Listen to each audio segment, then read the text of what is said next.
युग और मन्नत की कहानी एपिसोड 37। युग के चेहरे पर खामोशी और गुस्सा दोनों दिखाई दे रहा था।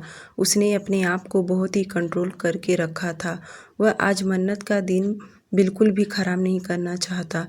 अगर आज उसका बर्थडे न होता तो शायद उसे कोई बचा नहीं पाता। युग ने शेरा को कॉल किया और उसे अंदर आने के लिए कहा और बिना मन्नत की तरफ देख शेरा से बोला, अपनी मैडम को सही सलामत मेंशन लेकर जाओ। शेरा ने हाँ में गर्दन हिला दिया। उतने में मन्नत चेयर से उठ खड़ी हुई और युग के सामने आकर खड़ी हो गई और दोनों हाथ कमर पे रख बोली, क्या तुम नहीं आने वाले घर? युग बिना मन्नत की तरफ देखे कहा, नहीं। पर क्यों नहीं आने वाले हो तुम? क्या कहीं बाहर जा रहे हो? अब मन्नत के सवाल ने युग के सिर में दर्द करने लगा। उसने अपनी आंखें बंद कर लिया और लंबी सांस छोड़ते हुए कहा, तुम शेरा के साथ घर जाओ, जाकर आराम करो, ठीक है? मन्नत अच्छे से देख सकती थी कि युग ने कुछ खाया भी नहीं। वह अंदर से कहीं ना कहीं परेशान है। चाहे जो भी हो, दिखा तो नहीं रहा पर अंदर से ये परेशान तो है, जिस वजह से उसे भी अच्छा नहीं लग रहा था। मन्नत युग के करीब आकर बोली, तुमने कुछ खाया भी नहीं। क्या तुम्हारी तबीयत ठीक नहीं है या कोई और बात है जो तुम परेशान हो रहे हो? मन्नत की ऐसी बातें सुन युग नज़र उठाकर मन्नत की ओर देखा। मन ही मन सोचने लगा, आखिर कौन हो तुम या सिर्फ दिखावा करती हो? युग बिना पलके झपकाए ही मन्नत को देख रहा। ऐसे ही देखते कहा, मेरी परेशानी जानकर तुम क्या करोगी?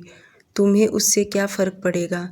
युग की बातें सुन मन्नत को लगा कि वह उसे ताने दे रहा है। मन्नत ने अब अपने दोनों हाथ आपस में फोल्ड कर ली और बड़े शान से बोली, यही तो तुम में और मुझ में फ़र्क है कि तुम सिर्फ और सिर्फ अपने फ़ायदे के लिए देखते हो, पर मैं वैसी नहीं हूँ। जिसे सुन युग ने जवाब दिया, मैं जैसा भी हूँ ठीक हूँ, पर मेरी एक खासियत है कि मैं झूठ नहीं बोलता और ना ही कभी झूठ का सहारा लिया। युग के मुंह से झूठ वाले शब्द सुन के मन्नत के दिल पर लग रहा था। वह समझ गई कि आखिर ये बोलना क्या चाह रहा है, क्योंकि बहुत बार मन्नत ने युग से झूठ बोला है। शेरा पास में ही खड़ा था और उन दोनों की बातें सुन रहा था, जिसे देख युग ने कहा, अब तुम घर जाओ, शेरा तुम्हें ड्रॉप कर देगा। मन्नत ये साड़ी में घर नहीं जाना चाहती थी। अगर घर में किसी ने ऐसे कपड़े में उसे देख लिया तो क्या सोचेंगे, और ऊपर से वह अकेली घर जाने वाली थी। इसलिए उसने युग की तरफ देख बोली, 5 मिनट का टाइम दो, मैं अपने कपड़े चेंज करके आती हूँ। जिसके बदले में युग ने कोई जवाब नहीं दिया और मन्नत रिजॉर्ट के अंदर चली गई। 5 से 10 मिनट के अंदर वह कपड़े चेंज करके पहले वाले ड्रेस पहनकर बाहर आई। मन्नत युग को बिना कुछ कहे शेरा के साथ कार में जाकर बैठ गई और शेरा कार ड्राइविंग करने लगा। रात के 12:30 बजे। इस वक्त मेंशन में सभी लोग सो गए थे। सभी को यह पता था कि आज रात मन्नत और युग बाहर ही रहेंगे। मन्नत धीरे धीरे कमरे में चली गई। मन्नत मन में सोच रही थी कि इतनी रात को पूरे मेंशन में इतना सन्नाटा है, अच्छा हो गया, नहीं तो कोई जागता तो 1000 सवाल पूछने लगते, युग कहाँ है, तुम अकेली क्यों आई, वगैरह वगैरह। कहने को तो मन्नत मेंशन में आ गई थी, पर उसका पूरा का पूरा ध्यान युग पर ही था। आज उसे पहली बार युग की फिक्र हो रही थी, क्योंकि युग ने इतना कुछ अरेंज किया था पर उसने उसमें से कुछ खाया नहीं और कॉल आने के बाद से ही उसका मूड खराब हो गया। उसके पहले तो वह बहुत ही अच्छा था, फिर ऐसा किसका कॉल आया कि उसका मूड चेंज हो गया। मन्नत लगातार सोच रही थी। बहुत सोचने के बाद वह खुद को तसल्ली देते हुए बोली, आखिर मैं क्यों इतना सोच रही हूँ, उससे मुझे क्या। कहने को तो मन्नत कह रही थी पर उसका दिल और दिमाग मानने को तैयार ही नहीं हो रहा था। न चाहते हुए भी वह युग के बारे में सोचे जा रही थी। दूसरी ओर युग मन्नत के जाने के बाद दूसरे ड्राइवर को बुलाकर कार में बैठ गया। उसने बहुत कुछ आज के लिए सोचा था। वह मन्नत के साथ टाइम स्पेंड करेगा, उससे आज ढेर सारी बातें करेगा, पर उसकी सोच पर सब पानी फिर गया। जितना भी मन्नत के लिए सोचता है, मन्नत कुछ न कुछ ऐसा कर देती जिसकी वजह से उसका पूरा का पूरा मूड खराब हो जाता है। युग सीधे विला आ गया और अंदर आते ही अपना कोट निकालकर सोफे पर फेंक दिया और सीधे मिनी बार में चला गया। एक पैग दूसरा पैग लगातार ऐसे ही ड्रिंक करता रहा। अब उन दोनों के बीच में पहले जैसा कुछ रहा नहीं। देखा जाए तो युग मन्नत के लिए कुछ फील करने लगा था, उसे समझना चाहता था, अपना वक्त देना चाहता था, वह इस रिश्ते को निभाना चाहता था। पर जैसा सोच रहा था वैसा हो नहीं पा रहा। वह चाहता कुछ और है पर होता कुछ और ही था। वह पहले से ही अपनी फीलिंग्स को लेकर काफ़ी कंफ्यूज रहा है। दूसरी तरफ होटल में युवराज ने मोनिका को कॉल किया। इतनी रात को युवराज का कॉल देख मोनिका भड़कते हुए बोली, अब किस लिए कॉल किए हो? वह दोनों तो मस्त बाहर घूमने गए हैं और तुमने क्या किया? तुम एक काम करो, सिर्फ दिलासा देते रहो, तुमने तो कुछ नहीं होने वाला। मोनिका विराज को बोलने का मौका नहीं दे रही थी, जिस वजह से उसका भी पारा चढ़ते जा रहा था और वह अपने आप को शांत करते हुए कहा, पहले तुम मेरी पूरी बात सुनोगी? मोनिका लंबी सांस ली और आंखों को गोल गोल घुमाते हुए कमरे में खिड़की का दरवाज़ा खोल बाहर देखते हुए बोली, ठीक है बताओ, अब क्या बताने वाले हो? युवराज ने अपनी बातें बताना स्टार्ट कर दिया। उसने एक एक करके सारी बातें बता दिया कि उसका और युग का कन्वर्जेशन के बारे में भी बताया। उसने कैसे युग को पिक्चर सेंड किया। मोनिका बड़े ध्यान से उसकी सारी बातें सुन रही थी। उसे कुछ देर पहले जो नींद आई थी, अब उसकी आंखों से नींद ही गायब हो गई। उसके फेस पर जंग जीतने वाली स्माइल आ गया। वह इस वक्त युवराज को थैंक्स बोलना चाहती थी और शाबाशी देते हुए बोली, व्हाट अ परफॉर्मेंस! काश ये सीन देखने के लिए मैं भी वहाँ पर मौजूद होती। जिस पर युवराज ने भी हंसते हुए कहा, यह तो अभी छोटा सा ट्रेलर है, उस दिन देखने के लिए रेडी रहना जिस दिन इन दोनों पिक्चर पूरी दुनिया के सामने आएगा। मोनिका क्यूरियस होते हुए पूछी, कैसा पिक्चर्स? जिस पर युवराज मिस्टीरियस हंसी हंसते हुए कहा, सब्र करो माय डियर फ्रेंड्स, फिलहाल तो सस्पेंस में है, पर वक्त आने पर मैं तुम्हें ज़रूर बता दूंगा। युवराज की ऐसी बातें सुन मोनिका और भी क्यूरियस होते जा रही थी। वह युवराज से बहुत कुछ पूछना चाहती थी, पर युवराज सामने से कुछ भी बताना ज़रूरी नहीं समझ रहा था। कॉल के दूसरी ओर से युवराज ने कहा, ठीक है, मैं कॉल कट कर रहा हूँ, कभी मिलकर फुर्सत से बातें करेंगे। इतना बोल दोनों ने कॉल डिस्कनेक्ट कर दिया। जिस पर मोनिका ने खुद को ही दिलासा दिलाते हुए मन में बोली, जो भी हो, मैं जैसा गेम चाहती हूँ फिलहाल वैसा ही सब कुछ हो रहा है, सब मेरे फेवर में है, तो मुझे चिल करना चाहिए और आज का तो जश्न मनाना चाहिए। मोनिका इतना खुश होते हुए बेड पर सिर के बल लेट गई। उसके होठों पर बहुत बड़ी स्माइल था। नेक्स्ट मॉर्निंग सुबह के 9 बजे बजाज मेंशन में सभी लोग डाइनिंग टेबल पर ब्रेकफास्ट के लिए बैठे थे। कुछ देर बाद मन्नत भी रेडी होकर नीचे आई। मन्नत जैसे आकर बैठी कि सभी वहाँ पर मौजूद सभी लोगों का एक ही रिएक्शन था कि मन्नत यहाँ कैसे। सबसे बड़ा शॉक तो मोनिका को लगा था। उसे तो यकीन नहीं हो रहा कि मन्नत मेंशन में है। अगर मन्नत यहाँ है तो युग कहाँ है? इसका मतलब युवराज का प्लान काम कर गया। मोनिका यही सब अपने दिमाग में सोच रही थी और नाटक करते हुए बोली, यार मन्नत, तुम यहाँ क्या कर रही हो? तुम और युग तो कल रात। मोनिका ने जानबूझकर अपनी बातें अधूरी छोड़ दी ताकि जो वह सोच रही है बाकी के सभी लोग भी वही सोचे और क्वेश्चन पूछे ताकि वह मन्नत की बेइज्जती अपने आंखों के सामने देख सके। काव्या ने शक भरी नज़रों से देखते हुए मन्नत से पूछी, भाभी, मोनिका सही कह रही है, आप यहाँ और भाई कहाँ हैं? मन्नत इतना रात को ही समझ गई थी कि सुबह होते ही उसे सभी के सवालों का जवाब देना पड़ेगा, इसलिए उसने रात को ही सवालों के जवाब ढूंढ के रख ली थी। मीरा जी ने भी पूछा, क्या कोई और बात है बेटा? क्या युग ने तुम पर गुस्सा किया? जिस पर मन्नत ने सभी के तरफ देख प्यारी सी स्माइल करते हुए बोली, माँ ऐसी कोई बात नहीं है, हमने तो बहुत अच्छी टाइम स्पेंड किया।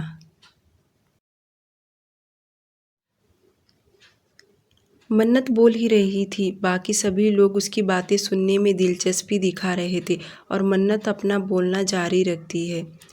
एक्चुअली उन्हें किसी का कॉल आ गया था, वह जाना तो नहीं चाहते थे पर उन्हें अर्जेंटली कहीं जाना पड़ा, पर बहुत ही इम्पोर्टेंट काम था इसलिए गए। काव्या ने छिड़ते हुए आगे बोली, भाभी कहीं ऐसा तो नहीं भाई को बचाने के लिए आप ये सब कह रही हैं? मीरा जी को भी अपने बेटे के ऊपर गुस्सा आ रहा था। ऐसा भी क्या काम कि एक दिन के लिए छुट्टी नहीं ले सकता? पूरा दिन तो ऑफिस में ही था, क्या एक रात नहीं रुक सका? वह मन ही मन ये सब सोच रही थी कि जब युग आएगा वह अच्छे से उसकी क्लास लगाएंगी। कुछ देर तक सभी लोग यानी राहुल, रौनक, काव्या सभी लोग युग के रिलेटेड एक के बाद एक क्वेश्चन पूछे जा रहे थे, जिसका जवाब देना मन्नत टफ जा रहा था। फिर भी मन्नत ने सभी के सवालों का जवाब प्यार से स्माइल करते हुए दे रही थी ताकि कोई बात ना बिगड़े। पास में बैठी मोनिका मन्नत की यह हालत देख हंसी आ रहा था। वह अंदर से बहुत खुश थी, उसे तो आज जश्न मनाने का दिल कर रहा था।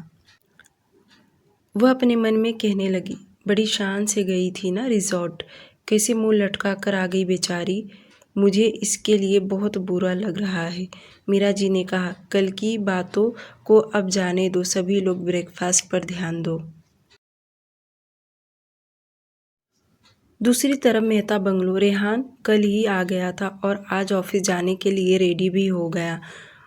वह लिविंग एरिया में डाइनिंग टेबल पर ब्रेकफास्ट करने के लिए बैठा था और साथ में उसके सामने वाले चेयर पर उसके डैडी भी बैठे थे। नारायण जी को रेहान से बहुत कुछ बातें करना था, पर वह सुबह सुबह कोई भी बात लेकर रेहान को डिस्टर्ब नहीं करना चाह रहे थे। रेहान जी मन ही मन सोच रहे थे कि शाम को जब रेहान घर आएगा तो आराम से बैठकर बातें करेंगे। वह सोच ही रहे थे कि तभी अभय आ गया। अभय अंदर आते ही रेहान के पास वाले चेयर पर बैठ रेहान के गले में हाथ डालते बोला, व्हाट्सअप ब्रो। जिस पर रेहान ने अभय के हाथ पर ताली देते हुए कहा, तू बता सुबह सुबह कैसे आना हुआ? कैसे मतलब क्या? जैसे हमेशा आता था दो पैरों से वैसे ही आया हूँ। अब ये मत कहना कि मैं काम का इंसान हूँ और तू बेकार का इंसान है। जिस पर तीनों लोग हंसने लगे। नारायण जी को भी अभय का मजाक हमेशा अच्छा लगता है। वह अपने बेटे और अभय में कभी भी अलग नहीं समझते। वह दोनों बचपन के दोस्त हैं। अभय की जो फैमिली है वह हमेशा अच्छे घर से ताल्लुक़ रखते हैं। अभय की फैमिली के बारे में कभी और डिस्कस करेंगे। अभय भी डाइनिंग टेबल पर बैठ ब्रेकफास्ट करने लगा और खाते खाते ही बोला, और बता उदयपुर में कॉन्फ्रेंस मीटिंग कैसा रहा? तू तो एक दिन के लिए गया था पर 3 दिन रुक गया। रेहान ब्रेकफास्ट करते ही बिना अभय की तरफ देखे बोला, हाँ कॉन्फ्रेंस मीटिंग तो एक दिन का ही था, बाकी का लंबी कहानी है, तुझे फुर्सत से बताऊंगा। अभय सैंडविच का एक बाइट लेते हुए रेहान की तरफ देखा, लंबी कहानी है, कोई सीरियस बात है क्या? रेहान कुछ कह पाता कि नारायण जी हल्की स्माइल करते हुए बोले, अभय बेटा ऐसी कोई बात नहीं है। रेहान के ऑफिस में जो नई लड़की है ना नैना, नारायण जी बोल ही रहे थे कि उनकी बात बीच में काटते हुए अभय तेजी से बोला, हाँ हाँ वह लड़की नैना, क्या हुआ उसको? या उसने कोई प्रॉब्लम किया क्या? अभय का रिएक्शन देख रेहान ने कॉफ़ी का एक सिप लिया और अपनी आंखें बंद कर लिया। वह जानता था कि अभय को पूरे डिटेल्स में समझाना ही पड़ेगा, नहीं तो वह बात को समझता ही नहीं है। रेहान का इस तरह चुप देख नारायण जी बोल पड़े, नहीं बेटा, वह तो बहुत ही अच्छी लड़की है। तो फिर अंकल? नारायण जी कुछ कह पाते कि रेहान बोल पड़ा, नैना उस दिन हमारे घर से जल्दी जल्दी में गई। उस दिन उसके पापा की तबीयत ज़्यादा ख़राब हो गया था, जिस वजह से उसे गांव जाना पड़ा। नैना की फैमिली उदयपुर के किसी छोटे से गांव में रहती है और गांव में अच्छे हॉस्पिटल न होने की वजह से उसके पापा को उदयपुर के बड़े हॉस्पिटल में एडमिट किया गया था, इसलिए मुझे 2 दिन वहां पर रुकना पड़ा। अभय अभी भी रेहान को कंफ्यूज होकर देख रहा था, मतलब उसे अभी भी क्वेश्चन पूछना हो। उसे रहा नहीं गया, इसलिए उसने वापस एक क्वेश्चन पूछा, मुझे ये बता, वह हॉस्पिटल में थी, तू कॉन्फ्रेंस मीटिंग के लिए कंपनी गया था, फिर तुझे कैसे पता कि उसके पापा को वहाँ पर एडमिट कराया गया है? अब क्या था? रेहान को अभय के ऊपर गुस्सा आने लगा। उसका जी चाह रहा था कि अभय का गला दबा दे, तो भी रेहान उसकी कन्फ्यूजन क्लियर करते हुए कहा, मैंने उसे कॉल करके पूछा, इसलिए मुझे पता चल गया, समझा? अभय के पूछने पर रेहान को वह होटल वाली सीन याद आ गया, पर वह किसी के सामने जिक्र नहीं करना चाहता, इसलिए उसने बातें घुमाकर जवाब दिया। जिसे सुनकर अभय ने पूछा, तो अब कैसी है उसके पापा की तबीयत? रेहान के बोलने से पहले नारायण जी बोले, उसके पापा को रेहान ने मुंबई में शिफ्ट करा दिया है, जहां पर मेरा ट्रीटमेंट चालू है। आज से उसके पापा का भी वहां पर ट्रीटमेंट चालू हो गया है। अभय रेहान के कंधे पर हाथ रख आगे बोला, वाह, ये तो बहुत अच्छी बात है, पर तुम कब से समाज सेवा करने लगे? अभय की बात पर नारायण जी बोले, बेटा, इसे समाज सेवा नहीं कहते। रेहान ने बहुत ही अच्छा काम किया है। देखा जाए तो उस बच्ची को मदद की बहुत ज़रूरत थी। वह जिस तरह यहाँ से भागते हुए गई, तभी मैं समझ गया कि कोई संकट उसके ऊपर है। नारायण जी को भी पता है कि अभय सही कह रहा है। उनका बेटा इतना रहम किसी पर दिखाता नहीं है, पर वह इस लड़की के लिए 2 दिन वहाँ हॉस्पिटल में रुका, यह कोई इत्तेफाक नहीं हो सकता। अभय ने रेहान का टांग खींचते हुए कहा, अंकल सही बता रहा हूँ, अब आपका बेटा बेटा नहीं रहा, इंसान बन गया है। इतना बोलते वक्त अभय नारायण जी को आंखों से इशारा कर देता है, जिस पर नारायण जी हल्की स्माइल कर देते हैं। रेहान अभय को खा जाने वाली नज़रों से घूर के देखता है, पर कोई रिएक्ट नहीं करता। वह अपनी दोस्त के आदतों को भली भांति जानता है। अभय को महसूस हुआ कि रेहान उसे घूर कर देख रहा है, तो वह दांत दिखाते हुए कहा, अरे मैं तो मजाक कर रहा हूँ, तू इतना सीरियस क्यों ले रहा है? जिस पर रेहान ने कुछ नहीं कहा और अपना कॉफ़ी पीने में ध्यान देने लगा।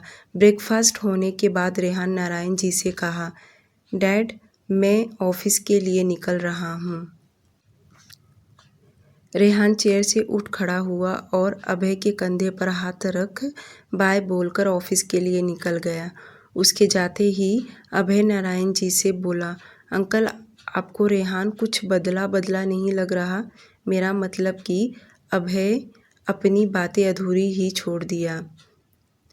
जिस पर नारायण जी बोले, तुम सही कह रहे हो बेटा, ये तो मैंने भी नोटिस किया है। शेफे हॉस्पिटल। रेहान घर से निकलने के बाद सीधे हॉस्पिटल आया। हॉस्पिटल में नैना पहले से ही मौजूद थी। रेहान नैना से मिलकर 10 मिनट बातें किया और कहा, तुम्हारे पापा को ठीक होने तक तुम उनका अच्छे से ध्यान रखो, उसके बाद तुम ऑफिस ज्वाइन कर सकती हो। रेहान बोल ही रहा था कि नैना उसकी बात बीच में काटते हुए बोली, नहीं सर, मैं 2-3 दिन बाद जॉब ज्वाइन कर लूँगी। क्योंकि मुझे जॉब की बहुत ज़रूरत है।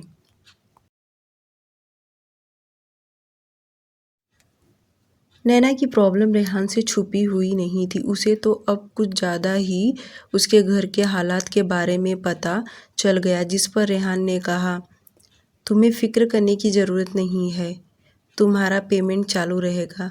रेहान इतना बोल आंखों पर गॉगल्स चढ़ा लिया और हॉस्पिटल से बाहर निकलते ही ऑफिस के लिए निकल गया। बजाज इंडस्ट्री। युग अपने कैबिन में बैठे लैपटॉप में सीरियस होकर कुछ काम कर रहा था कि तभी उसके कैबिन का दरवाज़ा खुला। युग ने दरवाजे की ओर देखा तो कोई और नहीं राहुल था। राहुल का इस तरह से कैबिन के अंदर धड़धड़ाते हुए अंदर आ गया। उसे इस तरह से आता देख युग ने कहा, क्या हुआ, इस तरह से क्यों अंदर आ रहे हो? राहुल युग के सामने वाले चेयर पर बैठते हुए कहा, यही तो मैं तुमसे पूछने आया हूँ कि तुम्हें क्या हुआ है। जिसे सुन युग ने अपनी आंखें छोटी करते हुए राहुल को देखने लगा और नासमझी से पूछा, समझा नहीं मुझे, तुम क्या कहना चाहते हो? यही कि मेरे प्यारे भाई की मेरी प्यारी भाभी का बर्थडे वाले दिन तुम्हें इतना कौन सा अर्जेंट काम आ गया कि तुम्हें उन्हें इस तरह से अकेला ही छोड़ना पड़ा। और हाँ, बहाने मत बनाना, क्योंकि आजकल तुम मुझसे बहुत कुछ झूठ बोल रहे हो, पर मैं तुम्हारा बचपन का दोस्त हूँ, तुम्हारे नस नस से वाकिफ़ हूँ। तो अब जल्दी बताओ क्या बात है। राहुल का इतना बड़ा प्रवचन सुन युग बोला, अगर तुम्हारे आकाशवाणी से तुम्हें सब कुछ पता चल ही जाता है तो आगे का भी तुम्हें पता चल ही गया होगा, तो बेहतर है मुझसे पूछने के बजाय तुम ही पता लगा लो। राहुल नादान बच्चे की तरह बोला, यार तुमसे जितना बहुत मुश्किल है। देखो मैं तुम्हारा दोस्त हूँ, पर तुम मुझसे कोई बात छुपा नहीं सकते, समझे? चलो अब जल्दी से बता दो क्या बात है, तुम्हारा और भाभी का झगड़ा हुआ है क्या? राहुल के मुंह से बातें सुन युग इतना तो समझ गया कि घर में सबको पता चल ही गया होगा कि मन्नत घर रात को ही आ गई और मैंने उसे अकेला ही छोड़ दिया। अभी तो यह बात राहुल ही पूछ रहा है, पर घर जाने पर सभी लोग एक एक करके पूछेंगे। युग इस तरह गहरी सोच में डूबा देख राहुल आगे बोला, इसका मतलब मैं सही हूँ, तुम्हारा और भाभी का ही कुछ मसला है। देखो अगर तुम बताओगे तो शायद मैं तुम्हारी कुछ हेल्प कर सकूं। युग बिना राहुल के तरफ देखे ही बोला, वह मुझसे बहुत झूठ बोलती है। युग की बातें सुन राहुल जोर से हंसने लगा और उसे इस तरह से हंसता देख युग और भी चिढ़ गया और चिढ़ते हुए कहा, तो तुम मेरा मजाक बनाने आए हो? जी नहीं सर, मैं आपका मजाक बनाने नहीं आया हूँ, मैं आपको समझाना चाहता हूँ।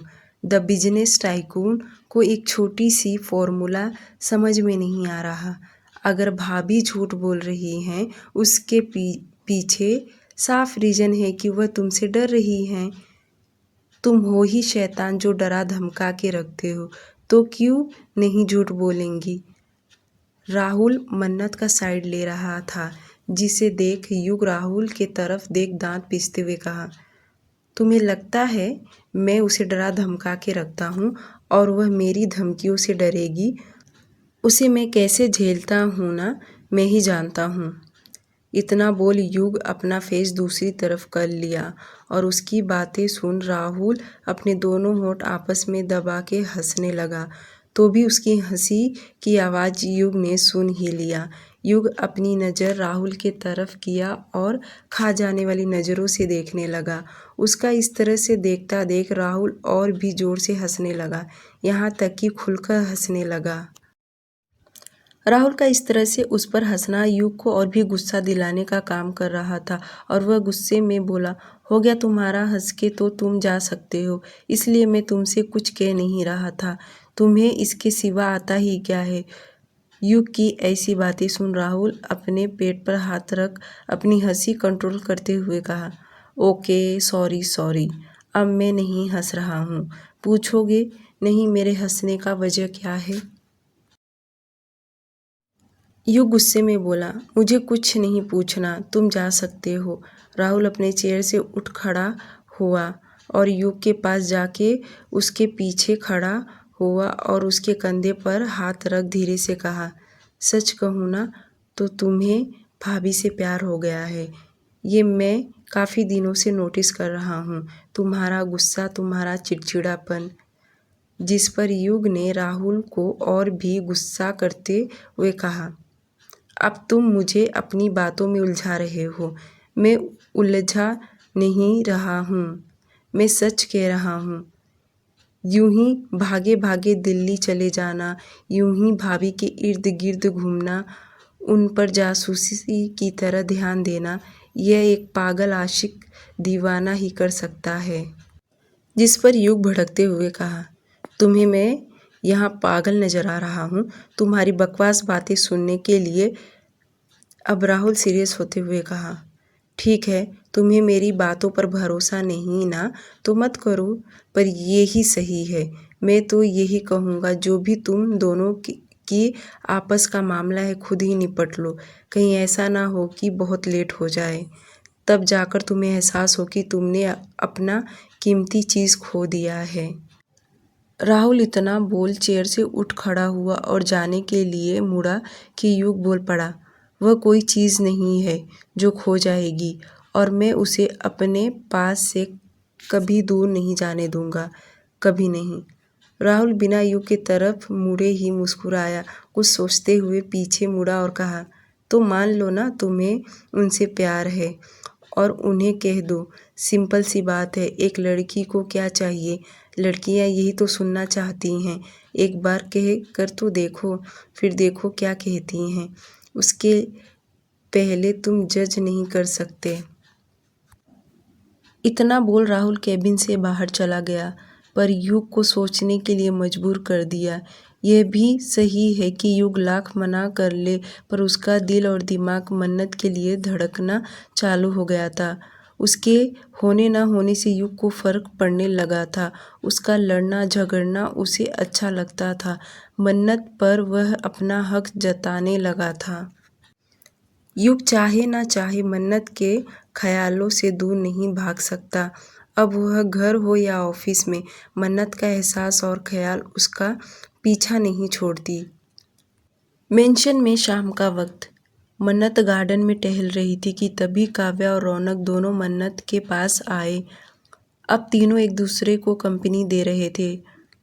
अब तीनों गार्डन में यूं ही टहलने लगे कि तभी काव्या का ध्यान मन्नत के रिंग पर गया। काव्या मन्नत का हाथ पकड़ के ऊपर करते हुए बोली, वाह भाभी, ये रिंग तो बहुत ही प्यारी है। क्या ये रिंग भाई ने आपको गिफ्ट किया? मन्नत ने सिर्फ हाँ में गर्दन हिला दी और खुद के मन में कहने लगी, क्या अच्छा रिंग है। जैसे खुद पत्थर है वैसे ही पत्थर की रिंग दे दिया है। सिर्फ चमक है, इससे अच्छा तो 2 ग्राम सोने का रिंग दे देता। जिस पर रौनक भी अपनी नज़र मन्नत के फिंगर पर ध्यान देते हुए कहा, this is a very beautiful and valuable ring. मन्नत भी उस रिंग को घूरकर देखने लगी। वह ऐसे ही देख रही थी जैसे उसे इसकी कीमत जानना हो। मन्नत देख ही रही थी कि उतने में रौनक अपनी जेब से मोबाइल निकाल मन्नत के रिंग को स्कैन करने लगा।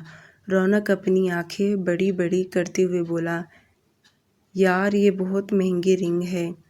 युग ब्रो की चॉइस भी बहुत ज़बरदस्त है। क्या कहती हो तुम दोनों?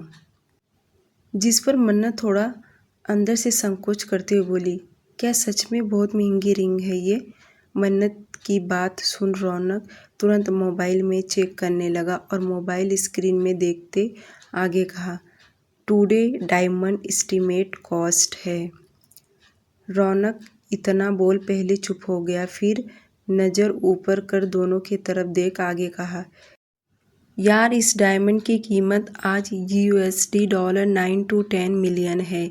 काव्या ने अपने left hand finger couple ring देखते हुए बोली, भाभी ये रिंग देखो, ये हमारे एंगेजमेंट का है। ये भी वर्ल्ड क्लासिक रियल डायमंड है, बट आपकी जो जस्ट न्यू पैटर्न है और इसकी डिज़ाइन भी एकदम न्यू है।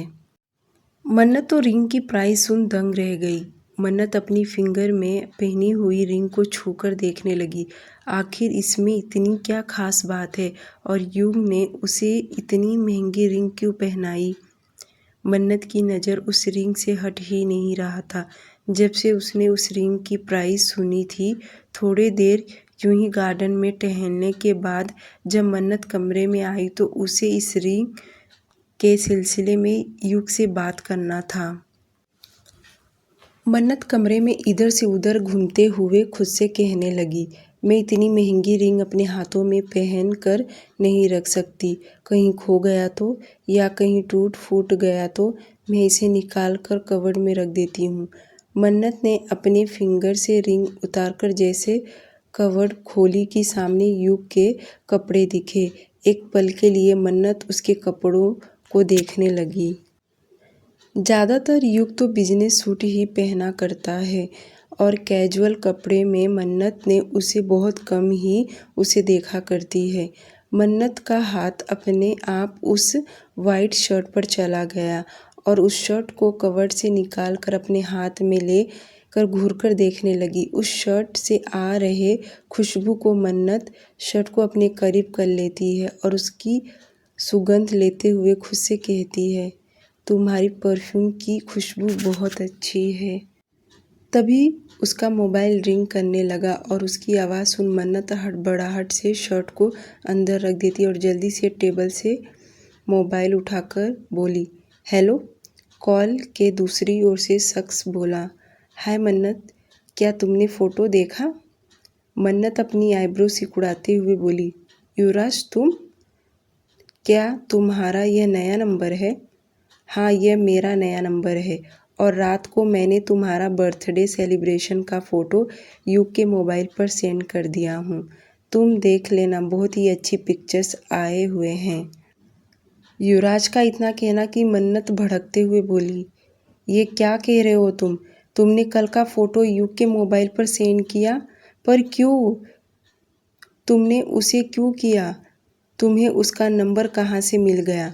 कॉल की दूसरी ओर से मन्नत का ऐसा रिएक्शन सुन युवराज को बहुत ही सुकून मिल रहा था। उसने अपनी बात रखते हुए कहा, उसका नंबर लेना इतना मुश्किल काम भी नहीं है। मन्नत दांत पीसते चिढ़ते हुए आगे बोली, पर तुम्हें क्या ज़रूरत था युग को फ़ोटो भेजना? तुम मुझे भेज देते, मैं देख लेती थी। उसे क्यों भेजा तुमने? तुम्हें कुछ पता भी है इसका अंजाम क्या होगा? कॉल के दूसरी ओर से युवराज खुश होते हुए मन में कहने लगा, यही तो मैं चाहता हूँ तुम दोनों के बीच में। और बड़े शातिर दिमाग से बात को पलटते हुए कहा, वह कुछ नहीं कर सकता, वह सिर्फ बोलता है। तुम्हें उसका फिक्र करने की कोई ज़रूरत नहीं है। और बताओ तुम्हारा बर्थडे कैसा रहा? युवराज प्लीज़, तुम्हें मेरी फ़िक्र करने की कोई ज़रूरत नहीं है। मैं यहाँ बिल्कुल ठीक हूँ और तुमने यह फ़ोटो भेजकर अच्छा नहीं किया, बिल्कुल भी अच्छा नहीं किया। तुम युग को जानते नहीं हो। मन्नत इतना बोलकर कॉल कट कर दी। कॉल की दूसरी ओर से युवराज मन्नत का परेशान होना उसे अच्छा लगने लगा, क्योंकि मोनिका ने सुबह वाली सीन सब युवराज को बता दी थी कि किस तरह से वह अकेली घर पर आई, उसका बर्थडे कैसा ख़राब हुआ। इसलिए युवराज मन्नत को कॉल लगाकर उसकी परेशानियों का एंजॉय करना चाह रहा था। मन्नत सोफे पे बैठ मोबाइल को साइड में फेंक दी और दोनों हाथ माथे पर रख सोचने लगी। हो ना हो युवराज का ही कॉल कल युग को आया था। युग का यूं ही उठ के चले जाना बिना मुझे पनिशमेंट दिए। हो सकता है उसने मेरे बर्थडे के वजह से मुझे कुछ कहा नहीं। मन्नत सोफे से उठकर बालकनी में चली गई। वह इधर से उधर घूमने लगी। उसे बार बार युवराज की बातें दिमाग में हिट करने लगा। यूं ही चक्कर लगाते हुए खुद से बोली, युवराज तुम ये ठीक नहीं कर रहे हो। तुम उससे भिड़ रहे हो जिसे तुम कभी जीत नहीं सकते। वह कभी युग तो कभी युवराज के बारे में लगातार सोचने लगी। बहुत सोचने के बाद मन्नत के सिर में दर्द होने लगा। वह वापस कमरे के अंदर आकर सोफे पर बैठ गई।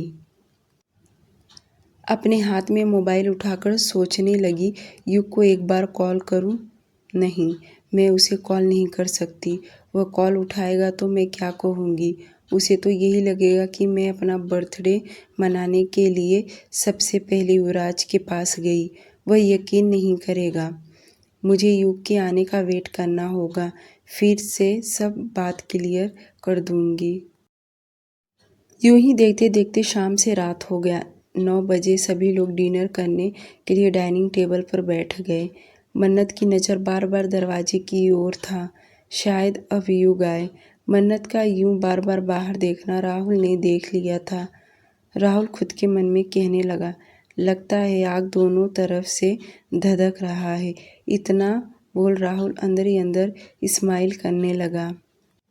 रात 9:40 सभी ने डिनर कर लिया। मन्नत को खाना खाया नहीं जा रहा था।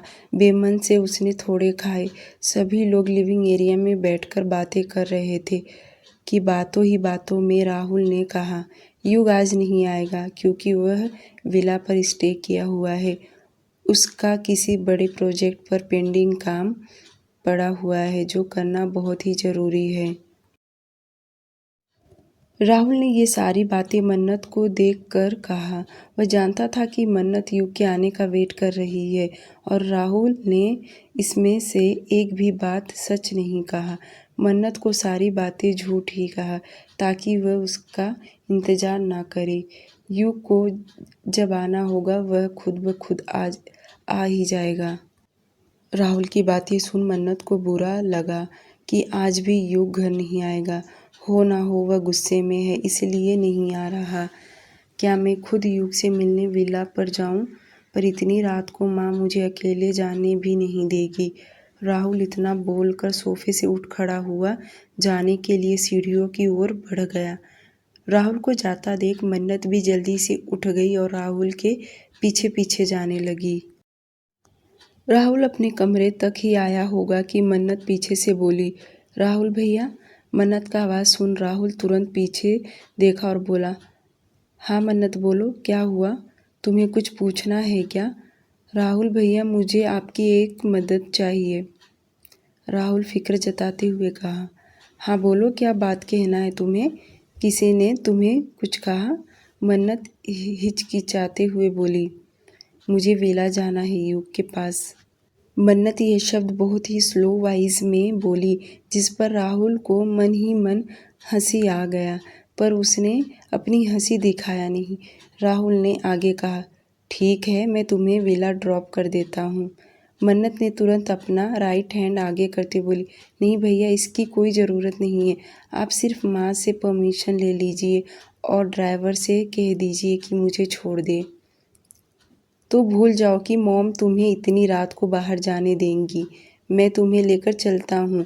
मैं अंदर नहीं आऊँगा। मैं तुम्हें ड्रॉप करके बाहर से ही वापस चला जाऊँगा। राहुल की बातों से मन्नत को सुझाव लगा जिस पर वह भी एग्री हो गई और हाँ में सिर हिला दी। राहुल ने कहा, ठीक है तुम नीचे चलो, मैं की लेकर आता हूँ।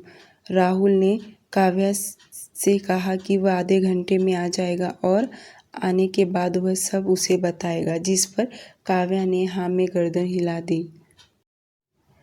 राहुल और मन्नत कार में आकर बैठ गए। राहुल ने कार चलाना स्टार्ट कर दिया।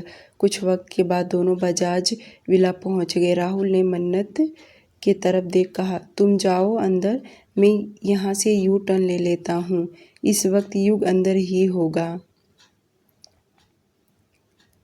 मन्नत कार में से बाहर निकली और विला के अंदर जाने लगी।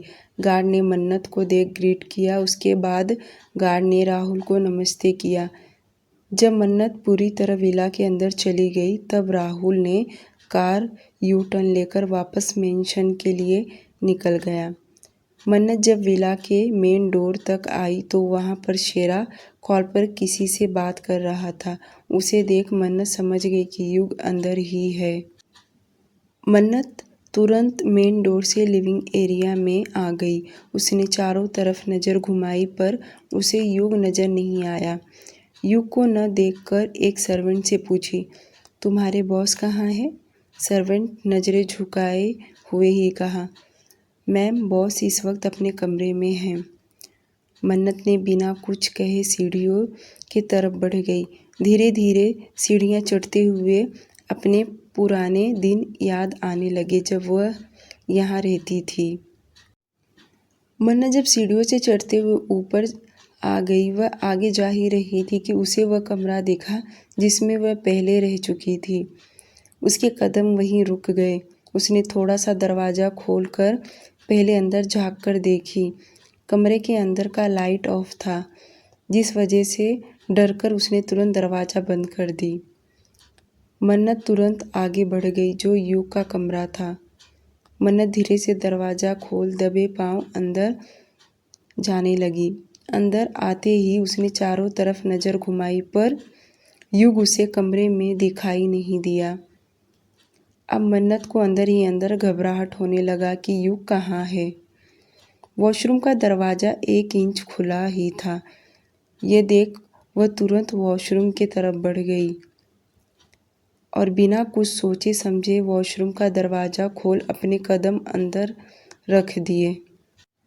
मन्नत धीरे धीरे वॉशरूम के अंदर चली गई।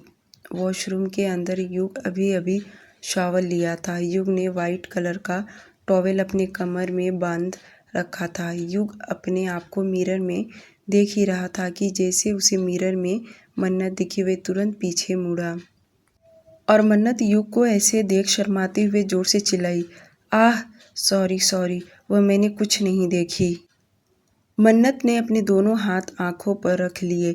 उसे इस वक्त यहाँ देख युग अपनी आंखें छोटी करते उसकी ओर बढ़ा। डियर लिसनर, बहुत लोगों को शिकायत है कि स्टोरी बोरिंग हो रही है, पर ऐसा नहीं है।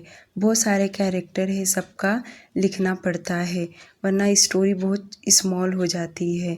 तो आगे स्टोरी बहुत ही इंटरेस्टिंग है। आप लोग तब तक सुनते रहिए और प्लीज़ सपोर्ट कीजिए। चैनल को सब्सक्राइब और स्टोरी को लाइक कर दीजिए। Thank you so much.